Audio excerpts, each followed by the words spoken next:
Interrogée dans le cadre de l'enquête visant à retrouver le petit Émile, une proche des grands-parents est allée un peu trop loin dans ses propos, en racontant la scène à BFM TV.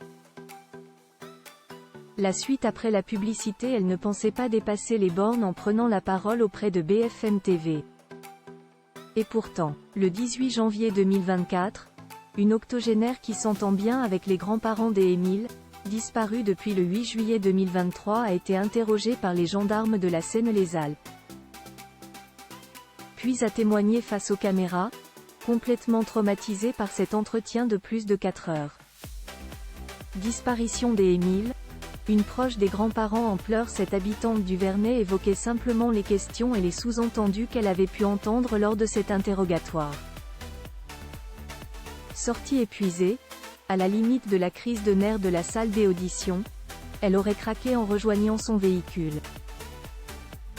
Je pleurais comme une madeleine dans ma voiture.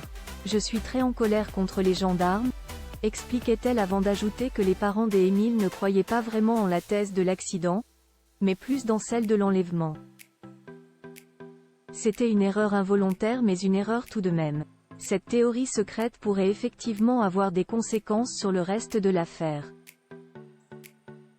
Me Jérôme Triomphe, l'avocat qui s'occupe de Marie et Colomban S, a effectivement réfuté ces propos et a souhaité ne faire aucun commentaire durant l'instruction, comme le rapporte l'AFP. Disparition d'Émile. Une enquête technique. L'enquête est toujours très active, elle ne patine pas, seulement, elle a pris une autre forme, plus technique, puisque l'enquête de terrain n'a pas permis de déterminer pourquoi et comment l'enfant avait disparu, précise le procureur. Et effectivement, les militaires analysent 1600 téléphones portables qui ont borné au Haut-Vernet le 8 juillet 2023 et doivent contrôler 50 000 photos prises par les caméras des péages des environs. On sait toutefois que les conditions météo, dues au changement naturel de saison, pourraient avoir des conséquences positives sur les recherches. La suite après la publicité. La suite après la publicité.